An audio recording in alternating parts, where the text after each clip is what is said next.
All right, all right, all right. We are live. Good morning, everyone, and welcome to the Mojo Show, your real estate podcast where we talk about everything real estate, especially today. I'm Joe Mortgage. I'm Cup of Joe Mortgage. This week, we get to talk a little bit about HVAC, which is a great time of the year to be able to talk about this. And I don't know about you, Joe, but for me, I love fall. Fall is the best time of the year for me. As you know, I just moved down here to Texas this year. Before that, falls in Michigan, Joe, I got to tell you, they are the best. The colors are amazing up north. They truly are. I love fall year. It's my favorite time of the year. Yeah, it's a little different down here, right? Growing up in Texas, people are like, oh, the fall colors. I don't think I ever experienced them until met my wife that's from Minnesota. So I do understand fall colors now. Yeah. But when I was growing up, fall colors were you went green, you went brown. And in Michigan, we have cider mills, right? Cider mills are so awesome. I miss the cider mills. I really do. Actually, I know next week, and we'll talk about this more towards the end of the show. Next week, you and I are going up to Michigan, actually. Yes. And I'm going to tell you what, if we get the opportunity, cider mills are the best. So I'm not a donut guy, right? I mean, look how skinny I am, right? I'm not a donut guy. And I'm the opposite, right? These crawlers and different kind of, I'm not a donut guy, but I'm going to tell you what, cider mill donuts, you ask anybody in Michigan, cider, and they will just be like, oh, yes. So you're going to have to show me when we're up in Pontiac. Absolutely. Absolutely. You get a good warm cider donut and some hot cider. Man, that's a good fall day right there. I tell you what. Right. Well, I'm looking forward to it. I think, you tell me if if we're going to see colors up in Michigan. I know that it's been a little warmer to start so far, but are the colors of the trees already changed? Are they already done? I've talked to some friends of mine back up there in Michigan, and evidently they are changing. They're about at their peak colors, bursting in that. So I think next week when we go up there, we should see some pretty good colors, especially when we come flying in. We should see some good stuff from up above. Yeah. We get in. I think we get in around 3:00, so sun will be up, be able to see a lot of that. So it'll be nice. Absolutely. And this time of the year, which I think is a great topic that we have for today's episode, in regards to being the fall, change of weather, right, is coming in. We're seeing drops in temperatures, and when that happens, well, your furnace, you need to kick it on. And oftentimes when we do, it doesn't necessarily turn on the way we want. So it's a good time of the year to be able to get some maintenance done on that. And I know we have a special guest on our show today to be able to talk more about this and be able to help all of us as homeowners. Joe, you want to do the introductions this time for us? Yeah, I'll introduce him here in just a second. One thing about this, Joe, too, is this is the time of year where we all try to save on our electric bill too, right? We're afraid to turn that next thing on to kind of run that electric bill because we just came off the heat of the summer. And the guest we have today is a great friend of mine. I respect him a lot. His name is Kenny Williams. He is with Spectrum Heat and Air, or Spectrum Full Service. Their website and stuff like that we'll put up here later. Kenny's been in the industry for a long time. He's been a partner with Spectrum Heat and Air since 2014. And so the great thing about this is, I have personal experience with Kenny too when it comes to his business and what he's done. But Joe, if you can bring Kenny in so that way he's part of the stage with us. And Kenny, how are you doing this morning? Good. Good morning, guys. Good. I know you're doing some special event today. You got to get to follow your son around a little bit for golf. You tell us a little bit about what's going on with the golf in Argyle right now. Let's start with some personal stuff first. Yeah, chasing Reed around the golf course a little bit. He's at a tournament today in Burleson at Southern Oaks. I've got to watch him for the first few holes, and then I jump on here, and then I'll catch back up with him here in a little bit and finish watching. But no, doing well. Argyle golf's been, as all sports, pretty much there, have been very successful, and so far they're doing pretty good this year too. So it's always a joy to be out there watching him though. Well, I remember the kids when they were in 5th, 6th grade playing golf together. So those were some good times and good experiences. And I love to see that Reed's doing better and grown into more of a golfer, than I think you and I will ever be. So, yeah. I quit keeping score with him a long time ago. Joe, you play golf too. What is about your shooting, your handicap, your score that you get, Joe? For me, I mean, my strength is my irons. I'm more of an iron player. I'm not big off the tees at all. If I can hit it off the tees, which I've been struggling with the past year or so, I'm more of an iron player. Short game's pretty solid as well, but I grew up playing golf. My dad taught me when I was young, like you're doing, Kenny, with yours, and I think it's just a great sport for all young adults. Because it really teaches them a lot of standards, and especially being that, you have to call the penalty on yourself. Nobody else is, so it kind of holds a high standard for them that they have to follow. I think it teaches a lot of good stuff. Yeah, lifetime sport as well, which is pretty cool. It's a sport that I think when they're young, they don't understand it, but they'll be able to play this their entire life. So the skills that they learn through this and the discipline and everything, I think is pretty important for them. Absolutely. Absolutely. I appreciate you taking time out from your son and joining us this morning, too. Yeah, no problem. Yeah. Well, Kenny, we wanted to open it up. Tell us a little bit about Spectrum Heat and Air, that you can share with people, and then we'll get into some other question stuff. But I wanted to open it up so you could promote your business, and appreciate you coming on to help us support our show. Yeah, absolutely. Thanks for having me, by the way. So founded the company in 2011 and started out as a kind of more of a maintenance company, more than anything, offering some maintenance services to multifamily stuff, and HVAC was kind of a piece of that.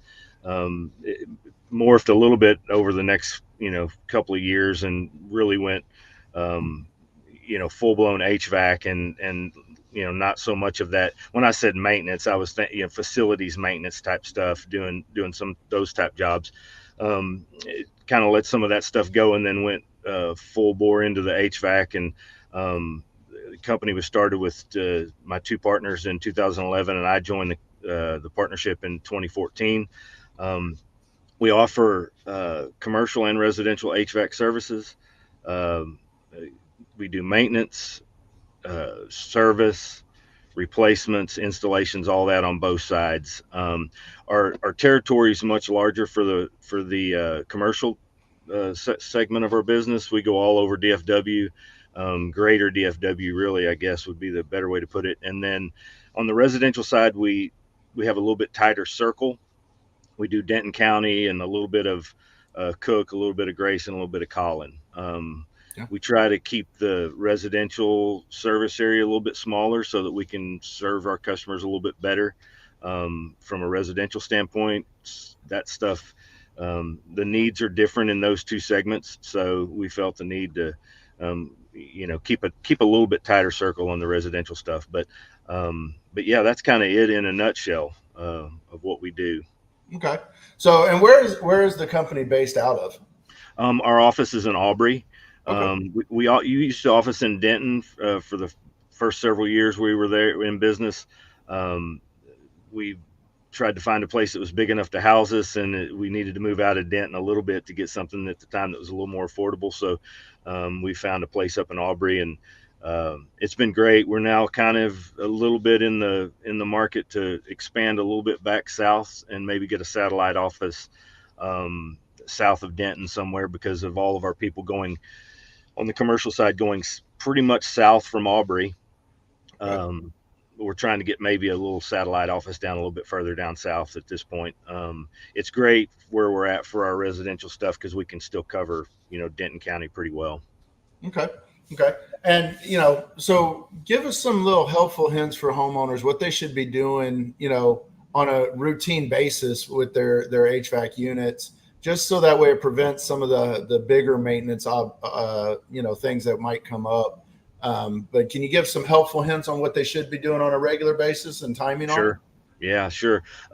So critical thing right now in the time of year that we're in right now is a really good time to turn heaters on now instead of waiting another couple of months or something until they really need it, because you may find a problem ahead of time that you're not without heat when you get there. So we always advise people to start turning those heaters on right now. And if they're and be prepared that when you first turn your heater on at the beginning of the year, you're going to smell a lot of burning cobwebs and stuff. It's going to smell like the place is on fire at times, but that's pretty common to have a pretty loud smell when you first turn your heater on for the fall.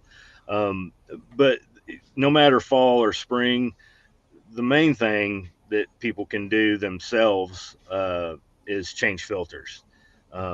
Filter change, keeping the system clean is probably the most important factor, and that would be inside and outside units. Um, Inside units, if you keep your filters clean, the rest of the system stays pretty clean. Outside units get pretty dirty. Depending on if you have cottonwood trees, if you have, what your landscape is like, if you've got grass around them, if you don't mow your yard and somebody else does, and they blow grass clippings all up in the outside unit, um, that's the key, is keeping those things clean, because they operate more efficiently and like they're supposed to whenever they're clean. So, I mean, that is the most critical part. Now, we offer maintenance programs where we do a lot of other things. Check refrigerant levels, we check amperages, and make sure all the electrical connections are good. And we've got a multi-point checklist that we go through whenever we go through and do maintenance on a system. We have programs that we do on a residential side that will come out twice a year, typically once in the spring and once in the fall, to get those systems, make sure that everything's running right, and catch something. If you do have a problem, hopefully catch it before it's catastrophic. Okay. Yeah. And the people on those programs, when they do, you guys call them to set up those appointments, or are they supposed to call in and do it themselves? So we've got it works a little bit of both of those. Okay. We've toyed with both of those, doing it one way and then we switched and doing the other. And now we've got a little bit of a hybrid model, because what we've learned is some people are proactive and some people never think about it. And a lot of people are busy, and we get it. So we try to make sure that we communicate those questions to the customers, ahead of time, and find out what works best for them.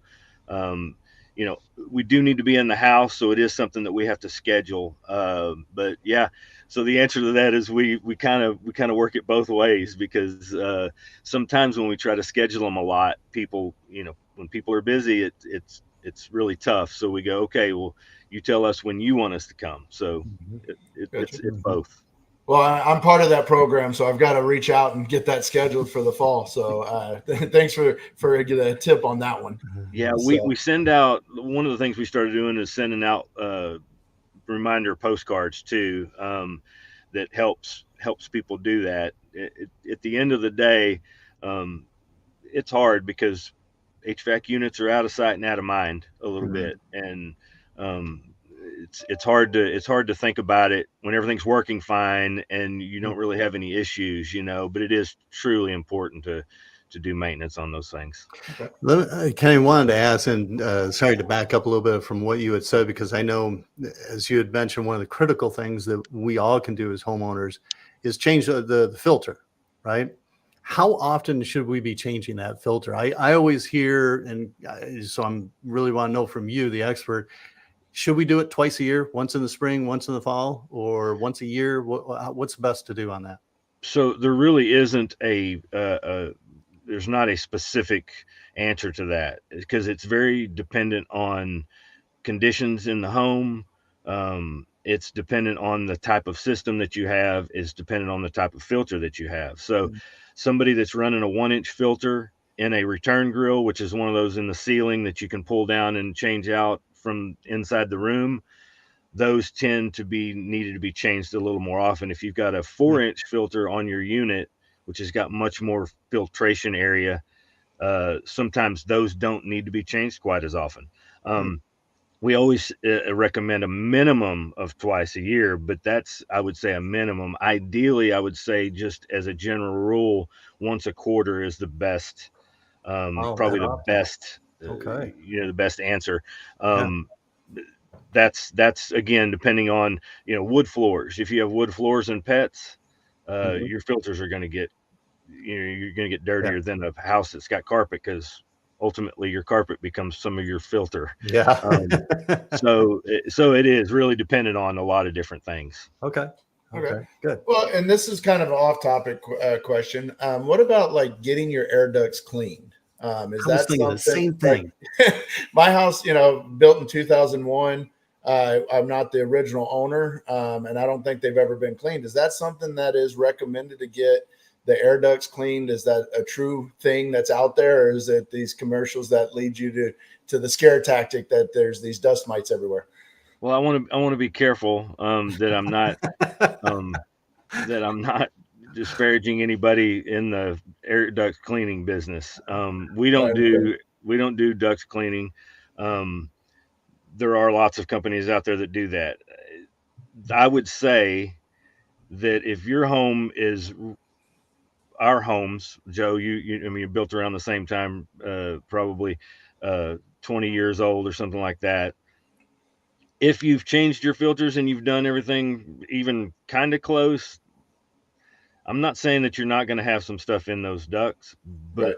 but it's not going to look like the pictures that they show, where they're running that thing through a metal duct and it's, you know, disturbing, like turning up.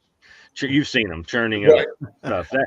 That's not usually what it looks like in those ducts. I would say, it's great to check them, and it's great to inspect them, Okay. but I would recommend everybody put their own eyes on it. Yeah.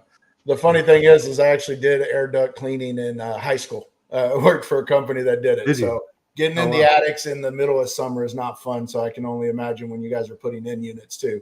Yeah. So I mean, again, I'm not saying that it doesn't exist and it doesn't need to be done, Hmm. but it's not a routine thing Okay. for certain. okay, Okay. okay. And then so tell us a little bit. You've helped me out personally. I redid a building on my property. We changed it, and instead of doing window units or putting a true system in a central unit system, tell us the differences between like the efficiency unit and a true central unit. Like, when would a client look to decide which one would be better for their situation? So what we installed for you is called a mini split, which is it has no duct work basically. So you've got an outside unit and you've got a what is normally referred to as a power head of some sort that either hangs on the wall. They've got cassettes that fit up in the ceiling. Got multiple different inside units that run, but it's refrigerant lines from the outside unit to the inside unit, and no duct work.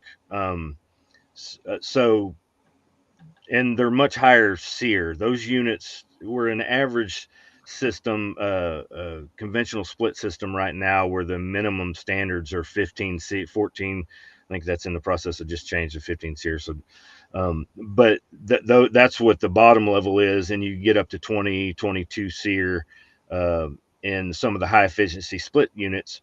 But the mini splits are up in those 20 SEERs as their low end, and climb even higher than that. So they're much, and again, the not having ductwork makes them much more efficient. Um, they are smaller. They cool smaller areas. They tend to would cool a room, or maybe uh, you can't really do two rooms, because again they're specific to the room. But Right. you can cool decent sized rooms, as your place has a kitchen and a living room that are cooled with one, and then another unit that cools the bedroom. So we did on that one, which you can also do, is you can put multiple heads on a one outside condensing unit. So Yeah. um, other places in the world, mini splits are most commonly used. I've I seen know them in like Mexico and different like resort hotels and things like that when we used to go back in the day. Yeah, yeah. So there, and those are even a different, those units you see in hotel rooms is an even different type unit than that. Okay. Uh, but in Europe and other countries, the mini splits are very popular, and that's really one of the main ways areas are cooled. They're great for garages when people want to, maybe they want to condition their garage, shops or anything like that, or if you add on to your house and it doesn't make sense to tie that in, or your existing systems can't can't run an additional room, or can't fit another room in, then those mini splits come into play there, really well too. Yeah, and I mean, I love it. Like you said, we have two. It's about a 750 square foot, one bedroom, kind of an apartment. You could say, but I would tell us a little bit about the electric draw on it, because honestly, I haven't seen my bill go way up. Because when we took the window units out, my bill went down from the efficiency unit. Can you talk to what the differences are, or why that would save me some money on the electric? Yeah, they're just much more efficiently. They're just much more efficient. They've got a higher SEER rating, and they're designed to run at lower speeds. Everything runs at kind of a more moderate speed. Um, they're just designed, and the way they're designed is to be more efficient. But again, they can't cool. Uh, when you're comparing one apartment to a 3,000 square foot house, Mhm. um, that's not a great application at this moment in time. Not a lot of people are doing that. There's a few that have done these systems in whole homes, but I would say we've retrofitted a few. Um, but and when you start getting up in multiple units and multiple heads in multiple rooms, it's still going to be much less expensive than the conventional system. Again, the heat loss on a regular split system with all the duct work you're running all through the attic, the heat load's different. You're having to run in the hottest part of your house all of your duct work. Um, so that affects the efficiency and how the unit performs and how it runs. Okay. So ultimately, that's the big part, is the eliminating of the ductwork is one of the big factors in how efficient they are. Very good. Let me ask Kenny, with I know we don't have too much time, so with the maintenance that you were talking about earlier, in coming out, doing, as people turn their furnaces on, now it would be best to, right? And that, I imagine this time of the year, you're starting to ramp up and get pretty busy and pretty booked up, I imagine. Yeah. Now I will say there's no time of year that's as busy as, March, April, May, June, July. So we do get busy at this, Yeah. coming up at this time, but it's not the same busy. As heaters don't typically break like air conditioners do. Okay. There's for whatever reason, um, partly because when it gets hot and it's 105 degrees, Hmm. sometimes air conditioners will run all day and all night. I mean, when the nighttime temperatures don't get below 80 degrees, then that air conditioner's running all night. Right. Well, in the wintertime, it'll warm up during the day, and you notice your heater doesn't kick on a lot during the day unless it's Not as really much. cold. Yeah. So the amount they run is just a lot less. Okay. But yes, the answer is that we're coming into our second Okay. busiest time of the year. Okay. Good. So if somebody wants to get a hold of you guys, I'm going to do this real convenient, but if it's different, I'm just going to throw it down here at the bottom for everybody. If you want to get a hold of Kenny and be able to get that service set up, you can reach out to Spectrum. The phone number's down there at the bottom. Is that correct? 940-394-8958, Kenny? We've got a couple of different numbers, and I'm not Okay. sure, that may be one of our numbers that is I that got track that off. I got that off the website. website, and that's Yeah, good. okay. Yeah, And then we got your email down here as well, Kenny at spectrumfullservice.com. If they want that's to right. Yeah. reach out to you for questions or something like that, they can contact you via email or phone, correct? That's correct. Yes. And we've got staff that schedule and do all that stuff. If you've got questions, there's multiple people in our office that can answer those questions. If you not sure how to schedule it, not sure if you've got a problem, you just feel free to call, ask questions. And we are pretty good about, as busy as we are, we try to be everywhere within 24-hour turnaround most of the time. So, Well, it sounds like from Joe that you guys have some really good customer service going on there for people to be able to call. And if they're not able to get a hold of you, you got a good team there to be able to provide them with the service that they need. So that's we hope so. We believe so. That's one of our, the biggest thing for us is providing good service. And ultimately, one of the things that I think is important, that if people do go to our website, our tagline didn't just come by accident. It's something that we went through we did a process with a branding group where they helped us figure out our identities, kind of, so to speak. And through this, the phrase "you have options" came out. And that's one of the things that we've kind of keyed in on, is we always want everybody to know that if somebody comes in and tells you need a new system and hadn't given you other options, then I would say call somebody else. That's the thing. We leave almost every time. Very rarely do they not have up to at least 3 different options. Now, the one may just be a quick fix that may not be, long term, but they're going to have options, and that's important for us to communicate to our customers. Good. Joe, anything else before we? Kenny hit it right on the head. Doing regular maintenance helps, but having a company that's trusted, and Spectrum is a very trusted company. I've used them for years. They come out, and he is correct. They give options, which is awesome. It's not always just one thing, and they're not always looking for a big buck. And that's what I love about them, is they're there to truly look at what's best for you as a client. So Kenny, I really appreciate you coming on. Guys, if you're listening to this show, if you're looking for that company, please reach out to Spectrum. They will be there for you. It's, very simple to get a hold of them. And their staff is awesome. So there you go. Well, thanks for having me on, guys. I really do appreciate it. Yeah, absolutely. Thank you so much. Next week, folks, just to give you a little bit of a prelude for next week. So Joe and I are actually, as we mentioned at the beginning of the show, we are actually going up next week to Pontiac, Michigan. On Wednesday, we both fly out. So we are actually not going to be able to do a live show for you as we wanted. Flights and everything just didn't coordinate for us to be able to give you another live show. So we will postpone next week's show. But 2 weeks from now, after we've come back from the Winners Win conference that we're going to up in Pontiac, we're going to have a ton of great information that we're going to bring back from this conference to be able to share with all of you. I know, Joe, I'm pumped. I know you can't wait to get up there as well. Joe, we talked about this some yesterday, right? And I know we have about a couple of minutes, so I'm gonna interject. But we talked about it.